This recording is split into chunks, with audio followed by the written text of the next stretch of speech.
Hello दोस्तों। दोस्तों, जब आप ट्वेल्थ क्लास में पढ़ जाएंगे तो आपको दो लेसन मिलेंगे, एक उपसंयोजक यौगिक और एक डी ब्लॉक तत्व। इन लेसन्स को सीखने के लिए आपको 11th के एक बेस की जरूरत पड़ेगी जिसका नाम है डी ब्लॉक तत्वों का इलेक्ट्रॉनिक विन्यास।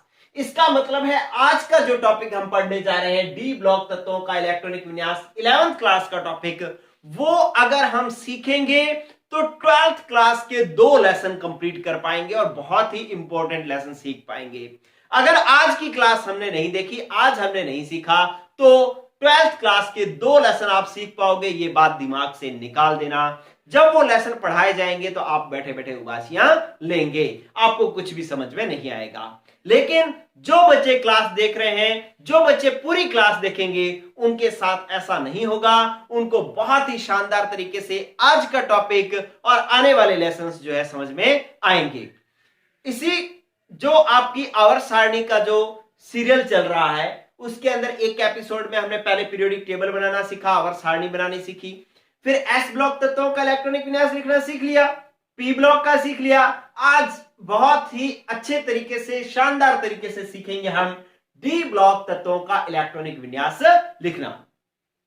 पहले तो जब हमने आवर्त सारणी देखी थी, सीखी थी, तो उसके अंदर यह देखा था कि भाई जो आवर्त 4 से हमारे पास डी ब्लॉक तत्व शुरू होते हैं, चौथे आवर्त से शुरू होते हैं, और वर्ग कौन सा होता है 3 से लेकर के 12 तक, इनको हम डी ब्लॉक तत्व कहते थे। तीसरा, चौथा, पांचवा, छठा, सातवां, आठवां, नौवां, 10वां, 11वां, 12वां, ये वर्ग हैं, ठीक है। तो इनको हम डी ब्लॉक तत्व कहते हैं। तो अगर आपको परिभाषा लिखनी हो कि डी ब्लॉक तत्व किन्हें कहते हैं, तो वे तत्व जिनका लास्ट इलेक्ट्रॉन डी कक्षक या डी उपकोष में भरा जाता है उन्हें हम डी ब्लॉक तत्व कहते हैं। एक बात होगी।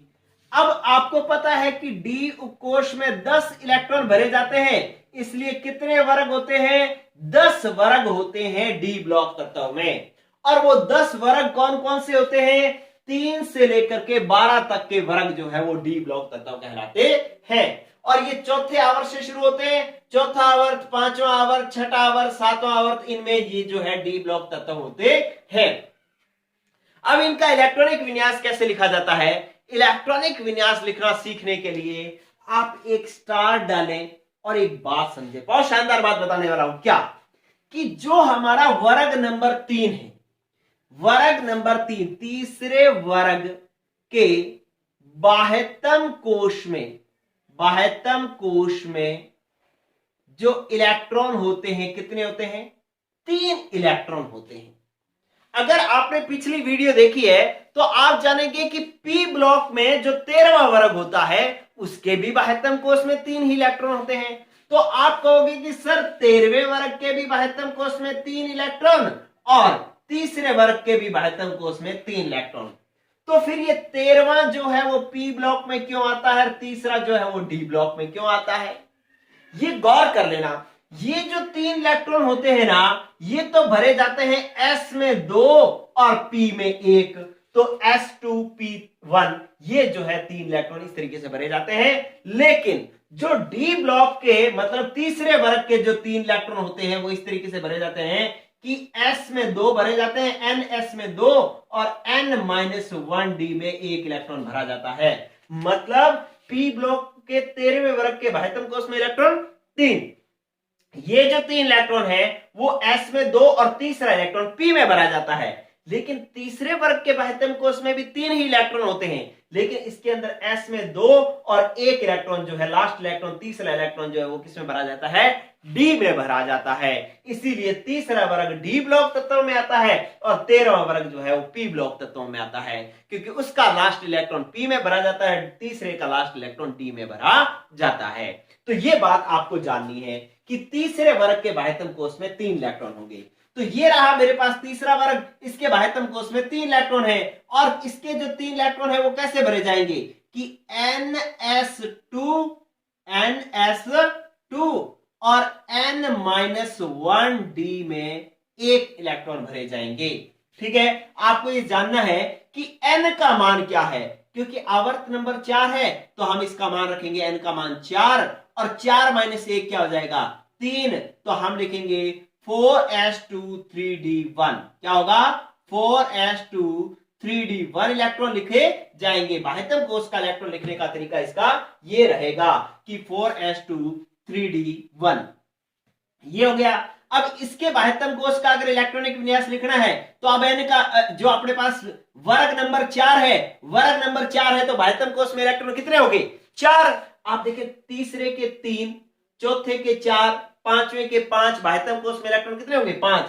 क्रोम जो छठे वर्ग के तत्व के बाह्यतम कोष में 6 इलेक्ट्रॉन होंगे, सातवें के बाह्यतम कोष में 7, आठवें के 8, नौवें के 9, 10 के 10, 11 के 11, 12 के 12।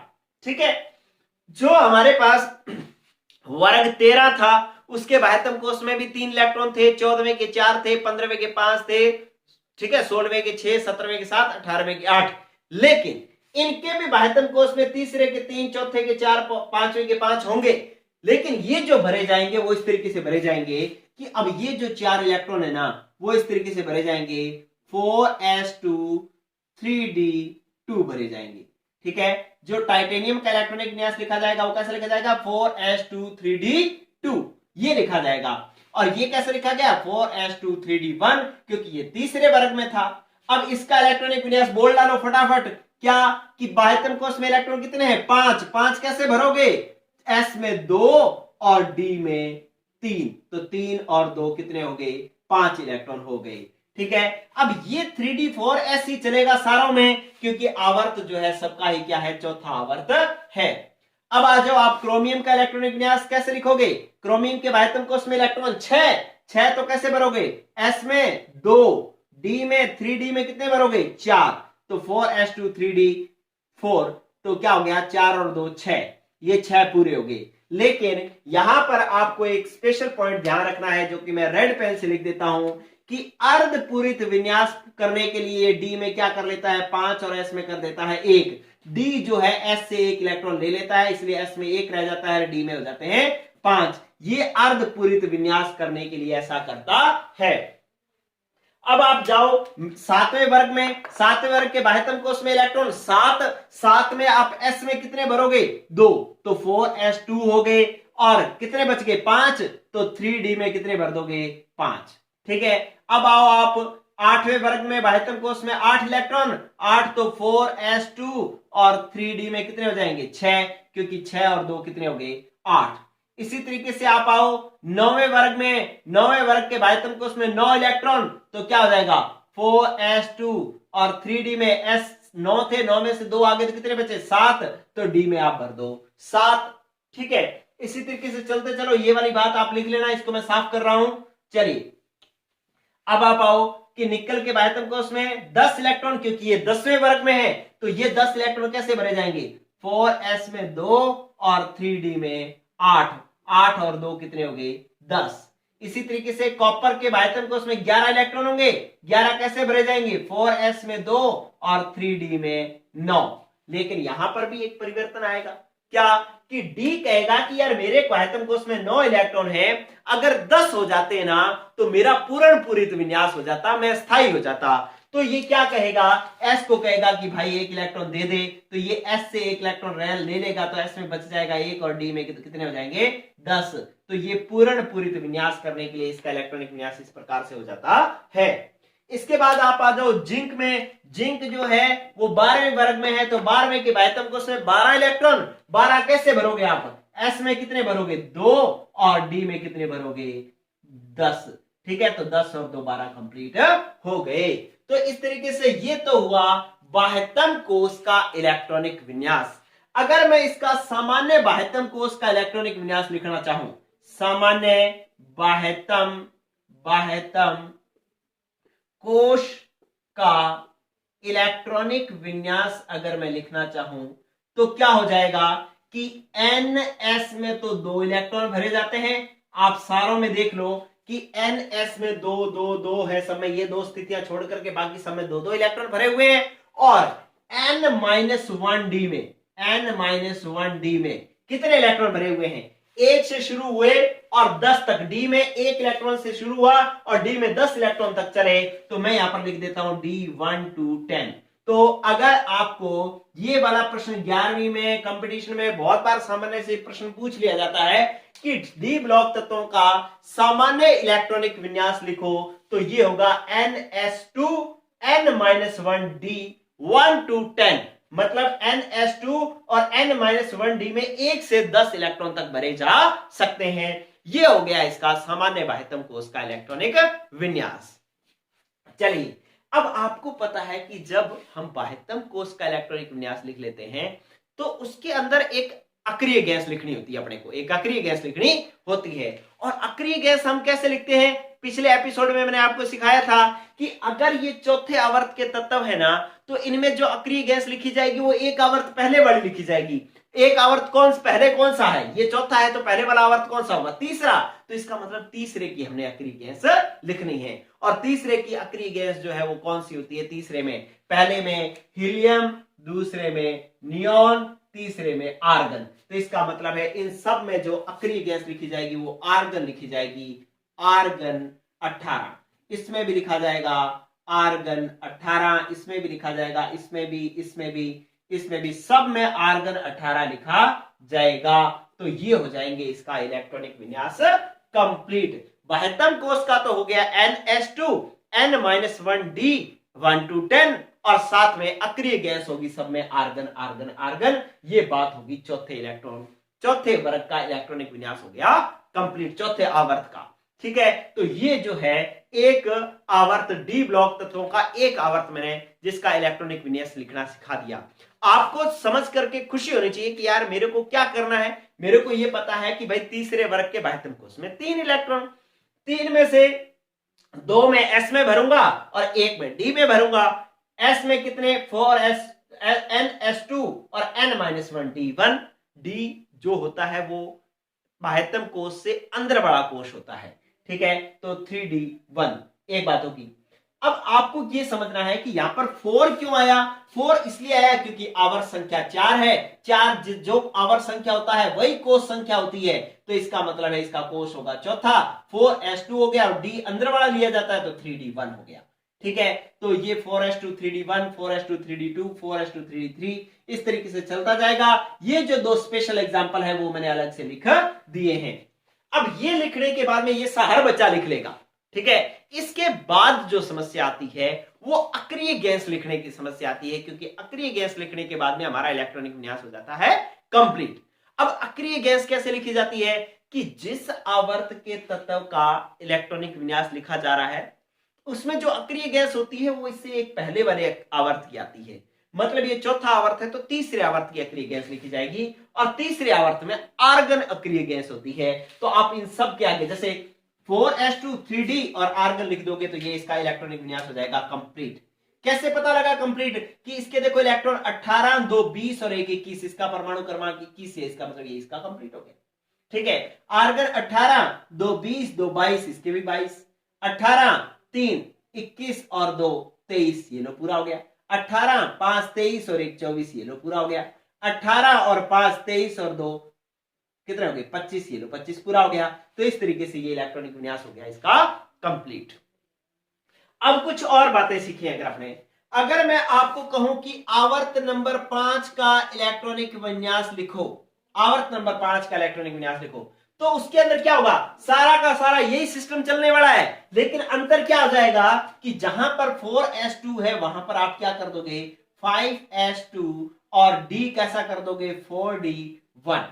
ठीक है, तो जब पांचवें वर्ग के तत्वों का इलेक्ट्रॉनिक विन्यास लिखोगे तो ये हो जाएगा 5S2, बाहर आवर्त नंबर 5 होगा तो कोश संख्या हो जाएगा 5, तो 5S2 और D कौन सा हो जाएगा 4D1। इसके अगर अपने लिखेंगे तो, और अक्रिय गैस जो आ जाएगी वो कौन सी आएगी, पांचवा आवर्त है तो चौथे आवर्त की अक्रिय गैस आएगी और चौथा आवर्त होता है क्रिप्टॉन, तो इस तरीके से क्रिप्टॉन अक्रिय गैस आ जाएगी क्रिप्टॉन 36। ठीक है, तो इस प्रकार से इसका इलेक्ट्रॉनिक विन्यास लिखा जाएगा जो कि आगे बढ़ता जाएगा। 5S2 4D2 हो जाएगा, 5S2 4D4 हो जाएगा, इस तरीके से ये चलता जाएगा। क्लियर। और जब ये देखो मैं इसको यहां पर लिख देता हूं कि पांचवें आवर्त का जो इलेक्ट्रॉनिक विन्यास लिखा जाएगा वो इस तरीके से लिखा जाएगा 5s2 और 4d, डी में 1 से 10 तक इलेक्ट्रॉन हम भरेंगे और अक्रिय गैस जो आएगी वो कौन सी आएगी, क्रिप्टॉन आएगी, क्रिप्टॉन। ठीक है 36। ये लो इस तरीके से ये इलेक्ट्रॉनिक विन्यास लिखा जाएगा। और जब हमारा आवर्त नंबर 6 आ जाएगा, कौन सा आ जाएगा, आवर्त नंबर 6, ये लो आवर्त नंबर 6, तो इसका जो इलेक्ट्रॉनिक विन्यास लिखा जाएगा वो किस तरीके से लिखा जाएगा कि आप लिखेंगे 6s2। ठीक है, छठा आवर्त है तो कोष संख्या 6 होगी, तो 6s2 5d में 1 से 10 इलेक्ट्रॉन तक। लेकिन जब 5d भरा जाएगा तो उस समय 4f भी भरा जाएगा और 4f में कितने इलेक्ट्रॉन होंगे, 14। और आवर्त संख्या छठा है तो छठे में पांचवें की अक्रिय गैस लिखी जाएगी और पांचवें की अक्रिय गैस कौन सी है, जिनॉन। तो इस तरीके से इसका इलेक्ट्रॉनिक, छठे आवर्त का इलेक्ट्रॉनिक विन्यास इस तरीके से लिखा जाएगा। क्लियर हुई क्या बात। देखो चौथे आवर्त का हो गया, पांचवें का हो गया और छठे आवर्त का इलेक्ट्रॉनिक विन्यास हो गया। सातवें का भी हो जाएगा, लेकिन अगर आपने छठे तक लिखना सीख लिया तो बहुत है। देखो अब एक बात समझेंगे आप कि जो चौथे आवर्त के जो तत्व हैं, एक चौथा पांचवा छठा, मतलब ये जो डी ब्लॉक के तत्व हैं, इनको हम स्टार डाल करके लिखना क्या कहते हैं, संक्रमण तत्व कहते हैं, संक्रमण तत्व कहते हैं। ठीक है, डी ब्लॉक तत्वों को क्या कहा जाता है, संक्रमण तत्व कहा जाता है। अब एक बात समझना कि जो चौथे आवर्त के तत्व हैं इनको स्कैंडियम, टाइटेनियम, वेनेडियम, क्रोमियम, इन सबको जो है 3d श्रेणी के तत्व कहा जाता है, क्योंकि इसमें 3d भरा जाता है। ठीक है, तो आपसे अगर और बातें पूछी जाएं, मैं ये वाली बातें साफ कर रहा हूं, आपको ध्यान होनी चाहिए, नोट कर लेना इसको, ये साफ कर रहा हूं। तो देखें कि जो आपके पास आवर्त नंबर 4 है, आवर्त नंबर 4 के तत्वों को 3d श्रेणी के तत्व कहा जाता है, 3d श्रेणी कहा जाता है। आवर्त नंबर 5 जो होता है, 5 में डी कौन सा भरा जाता है, 4d, तो आवर्त नंबर 5 वाले को 4d श्रेणी कहा जाता है। और जो आवर्त नंबर 6 है, 6 में डी कौन सा भरा जाता है, 5d, तो इसलिए छठे आवर्त के तत्वों को 5d श्रेणी कहा जाता है। ठीक है, तो आपको ये बात पता लगी, मन ही मन में फील करना है कि वाह यार बात तो बढ़िया पता चली है, क्या कि जो 3d श्रेणी है वो चौथे आवर्त में है, 4d श्रेणी है वो पांचवें आवर्त में है, 5d श्रेणी है वो छठे आवर्त में है, और अगर मैं कहूं कि 6d श्रेणी, तो 6d श्रेणी जो है वो 7वें आवर्त में होगी। ये बात आपको मजेदार लगनी चाहिए। ठीक है, अब आपको पता है कि जो डी ब्लॉक के तत्व है वो यहीं से शुरू होते हैं और इनको हम संक्रमण तत्व कहते हैं, इसलिए 3d श्रेणी को हम प्रथम संक्रमण श्रेणी कहते हैं, प्रथम संक्रमण श्रेणी कहते हैं। किसको, 3d को, क्योंकि चौथे आवर्त से जो है संक्रमण तत्व शुरू होते हैं और चौथे आवर्त में डी जो है वो 3d भरा जाता है, इसलिए प्रथम संक्रमण श्रेणी 3d होगी जो कि चौथे आवर्त में उपस्थित है। अब इसको लिख लो, जो 4d होगी वो कौन सी होगी, द्वितीय संक्रमण श्रेणी होगी, और 5d जो होगी वो तृतीय संक्रमण श्रेणी होगी, और 6d जो होगी वो चतुर्थ संक्रमण श्रेणी होगी। अगर आपसे पूछा जाए कि बताओ द्वितीय संक्रमण श्रेणी कौन से आवर्त में उपस्थित है, तो द्वितीय संक्रमण श्रेणी 4d श्रेणी को कहते हैं, जो कि 5वें आवर्त में उपस्थित होती है। ये बातें सामान्य बातें नहीं है, बहुत इंपॉर्टेंट बातें आप सीख गए ना, तो आपको बड़ा ही मजा आने वाला है, क्योंकि आगे जब आप पढ़ोगे तो आपको साफ साफ शब्दों में बातें समझ में आएगी। आज अगर इनको नहीं सीखा तो फिर बाद में कुछ भी समझ में नहीं आने वाला। क्लियर, तो ये चीजें आपको ध्यान रखनी है। और एक बहुत ही शानदार बात मैं आपको बताने वाला हूं, क्या कि जो डी ब्लॉक, इनको जो संक्रमण तत्व कहा जाता है, क्यों कहा जाता है, कि मैं अब ये वाली बातें साफ कर रहा हूं। देखें ये बातें समझ में आ गई, नोट कर लो, स्क्रीनशॉट ले लो इसका। चलिए अब मैं स्टार डाल करके बात समझाने वाला हूं, गौर करना। देखो दोस्तों, संक्रमण तत्व जो है वो किन्हें कहा जाता है, कि उन तत्वों को कहा जाता है जिसका डी उपकोष अपूर्ण भरा होता है, अपूर्ण भरा होता है, उनको हम संक्रमण तत्व कहते हैं। मतलब जिसका डी उपकोष पूरा भरा हुआ नहीं होता उनको हम संक्रमण तत्व कहते हैं। लेकिन शर्त है, क्या शर्त है, कि उदासीन अवस्था में या किसी ऑक्सीकरण अवस्था में, उदासीन अवस्था में या किसी ऑक्सीकरण अवस्था में, दोनों में ही इनका डी उपकोष जो है पूरा भरा हुआ, अपूर्ण भरा हुआ का मतलब पूरा भरा हुआ नहीं होना चाहिए, तो उनको अपने संक्रमण तत्व कहते हैं। ठीक है, तो संक्रमण तत्व की परिभाषा लिख लो, पहले लिखो क्या, कि वे तत्व जिनका उदासीन अवस्था में या किसी भी ऑक्सीकरण अवस्था में उनका डी उपकोष जो है वो पूरा भरा हुआ नहीं होता, उन्हें हम संक्रमण तत्व कहते हैं। ठीक है, तो यहां से लेकर के यहां तक के सारे तत्वों का जो है वो डी कक्षक अपूर्ण भरा होता है, पूरा भरा हुआ नहीं होता, इसलिए इन सारों को हम संक्रमण तत्व कहते हैं। लेकिन वेरी वेरी इंपॉर्टेंट बात समझ लें, क्या, कि भाई जिंक देखो, जिंक में तो डी पूरा भरा हुआ है, D10 है ना जिंक में, तो जिंक तो पूरा भरा हुआ है। अब ये उदासीन में तो D10 है, ये हमें समझ में आ गया। अब Zn जो है ऑक्सीकरण अवस्था प्रदर्शित करता है Zn+2, +2 का मतलब 2 इलेक्ट्रॉन निकल गए। ये जो 2 इलेक्ट्रॉन निकलते हैं, अगर मैं जिंक का अलग से इलेक्ट्रॉनिक विन्यास लिख करके बताऊं तो पहले आप ये लिख लो, फिर मैं इसको साफ कर देता हूं, फिर मैं यहां पर लिख करके बता देता हूं क्या, कि संक्रमण तत्व किसे कहते हैं, वे तत्व जिनका उदासीन अवस्था या किसी भी ऑक्सीकरण अवस्था में डी उपकोष अपूर्ण भरा होता है, उन्हें हम संक्रमण तत्व कहते हैं। ये बात हमें पता लग गई। चलिए अब एक बात समझेंगे कि ये साफ कर रहा हूं मैं, अब जिंक जो है ना, जिंक, ये इसका अपवाद है, वेरी वेरी इंपॉर्टेंट बात बता रहा हूं। जिंक क्या, कि जिंक का इलेक्ट्रॉनिक विन्यास हमारे पास हुआ, हमने लिखा आर्गन 18, आर्गन 18 और 3d10 और 4s2। ठीक है, अब हम देखते हैं कि जिंक संक्रमण तत्व है या नहीं है। तो हम कहेंगे कि यार संक्रमण तत्व तो हम उसको कहते थे जिसका उदासीन अवस्था या किसी भी ऑक्सीकरण अवस्था में उसका डी उपकोष पूरा भरा हुआ नहीं होना चाहिए, उसे हम संक्रमण तत्व कहते हैं। हमने देखा जिंक उदासीन अवस्था में है, डी पूरा भरा हुआ है, तो इसका मतलब तो भाई ये संक्रमण तत्व नहीं है। फिर हमने इसका एक ऑक्सीकरण अवस्था देखी कि जिंक जो है वो Zn+2 ऑक्सीकरण अवस्था प्रदर्शित करता है, Zn+2 ऑक्सीकरण अवस्था प्रदर्शित करता है। अब +2 का मतलब 2 इलेक्ट्रॉन निकल गए। अब 2 इलेक्ट्रॉन कौन से वाले निकलेंगे, ये वाले निकलेंगे, ये वाले निकलेंगे, तो बच क्या गया, आर्गन 18 और 3d10 और 4s0। तो डी तो अभी भी पूरा भरा हुआ है, डी में 10 इलेक्ट्रॉन भरे जा सकते हैं, पूरा भरा हुआ है, 10 के 10 भरे हुए हैं, तो इसका मतलब यहां पर भी डी पूरा भरा हुआ है, यहां पर भी डी पूरा भरा हुआ है। इसका मतलब जिंक जो है वो संक्रमण तत्व नहीं है, संक्रमण तत्व नहीं है।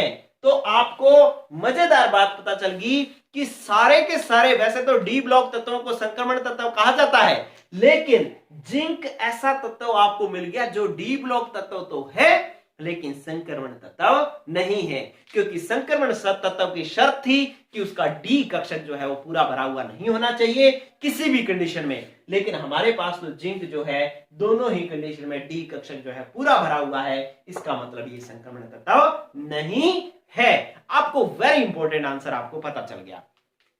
अब आप एक क्वेश्चन पूछो कि सर ऐसा कोई और भी है क्या जो ऐसा काम करता हो कि जो डी ब्लॉक तत्व तो हो लेकिन संक्रमण तत्व ना हो, तो हाँ जी बिल्कुल ऐसे हैं। कौन कौन, जो इसके नीचे आते हैं, इसके नीचे आते हैं, एक तो आता है कैडमियम और एक आता है Hg, कैडमियम और Hg, मरकरी। ठीक है, तो अगर ये तीनों के तीनों जो है डी ब्लॉक तत्व तो है लेकिन संक्रमण तत्व नहीं है।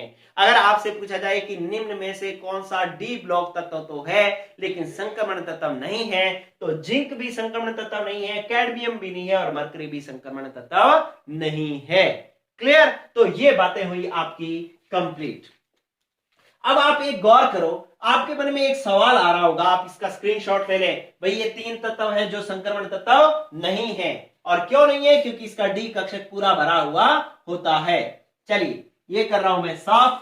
अब आप देखें कि आप कहोगे कि सर आप ना एक बात और बताओ कि ये देखो डी में 10 इलेक्ट्रॉन है, कॉपर में डी 10 इलेक्ट्रॉन है, तो मैंने आपको कि सर इसका मतलब कॉपर भी संक्रमण तत्व नहीं होना चाहिए। कॉपर भी संक्रमण तत्व नहीं होना चाहिए ना, क्योंकि कॉपर में 10 इलेक्ट्रॉन है, डी पूरा भरा हुआ है, जबकि संक्रमण तत्व की शर्त तो यह है कि डी पूरा भरा हुआ नहीं होना चाहिए, डी में 10 इलेक्ट्रॉन नहीं होने चाहिए। जैसे इनमें देखो डी में 1 है, 2 है, 3 है, 5 है, 5 है, 6 है, 7 है, 8 है, तो ये संक्रमण तत्व है क्योंकि इनका डी पूरा भरा हुआ नहीं है।